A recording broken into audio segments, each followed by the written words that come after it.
আজকে আপনাদের সামনে কয়েকটা কথা বলার জন্য আসছি। কয়েকটা কথা, সিম্পল কয়েকটা টেকনিক বা কয়েকটা রুলস নিয়ে আপনাদের সাথে একটু কথা বলতে চাই। যেমন এই কথাটা শুধুমাত্র ছেলেদের উদ্দেশ্যে বলতেছে এমন কিছু না, এটা ছেলে মেয়ে উভয়ের উদ্দেশ্যে এটা বলা।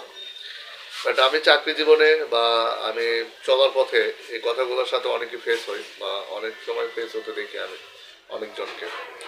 তো আজকে তাদের উদ্দেশ্যে এই মেসেজটা দেওয়া বা তাদের উদ্দেশ্যে এই কথাটা বলা আর কি।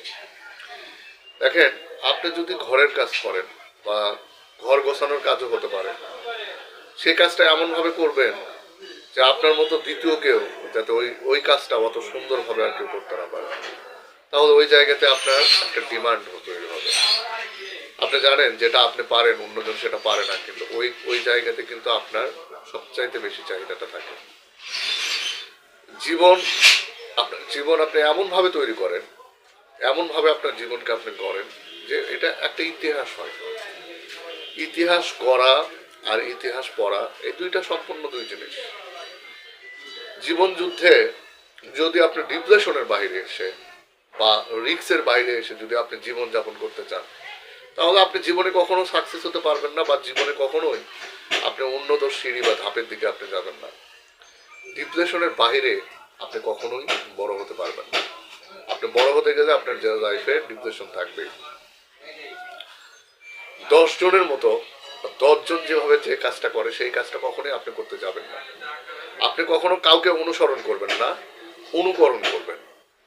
আপনাকে দেখে যাতে অন্য 10 জন অনুসরণ করেন, এভাবে নিজেকে তৈরি করেন। কথা কম বলেন।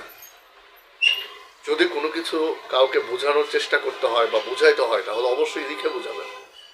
যদি 10 কোটি টাকারও ডিল করতে হয়, সেই জায়গাতেও আপনি লিখে বুঝাবেন বা লিখে দিবেন।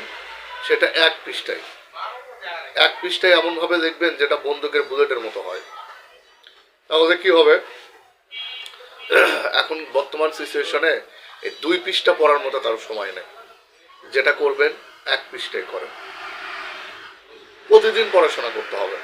আপনি যে কোনো সাইডে থাকেন, আপনি চাকরি করেন, আপনি বিজনেস করেন, আপনি বিভিন্ন সাইডে আছেন, হতে পারেন আপনি একজন লেবার, আপনি সিএনজি চালান, ড্রাইভার, হতে পারেন যে কোনো সাইডে থাকেন। আপনি যতটুকুই পড়ালেখা পারেন ওইটুকুই পড়ালেখা আপনি কি করবেন, ওই সাইডের ওপর আপনি পড়াশোনা করবেন বা পড়ালেখা করতে হবে আপনার। তাহলে কি হবে, আপনার জানাশোনা বা ওই বিষয়ে নলেজটা আপনার একটু বাড়বে। সেই ক্ষেত্রে কিন্তু আপনার এই জায়গাতে বেনিফিট। আপনি যেটা করতেছেন এই সময় অন্য 10 জন সেটা করতেছে না, একটু মাথায় নেন।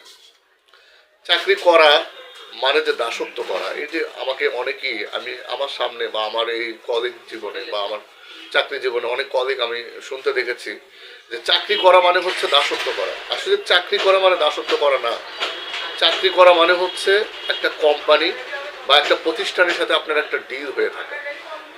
আপনি যদি সেই জায়গাতে সর্বোচ্চ দিতে পারেন, সর্বোচ্চ সেরাটা উপহার দেন, আপনাকে কোনো একটা সময় সেই কোম্পানি বা সেই প্রতিষ্ঠান আপনার সেই সেরাটার প্রাপ্তি বা প্রাপ্ত স্থান আপনাকে বুঝিয়ে দেওয়ার জন্য সাপোর্ট করবে।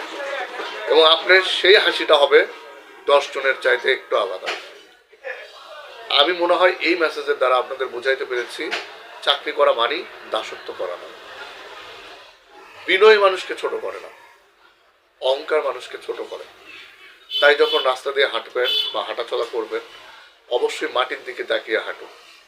কারণ বিনয়ী মানুষকে অনেক বড় করে, আর এই বড়টা আপনার লাইফে এতটা বেশি কাজে দেবে, জীবন যুদ্ধে আপনি কখনোই সেখানে কি হবেন না, পিছু পা হবেন না।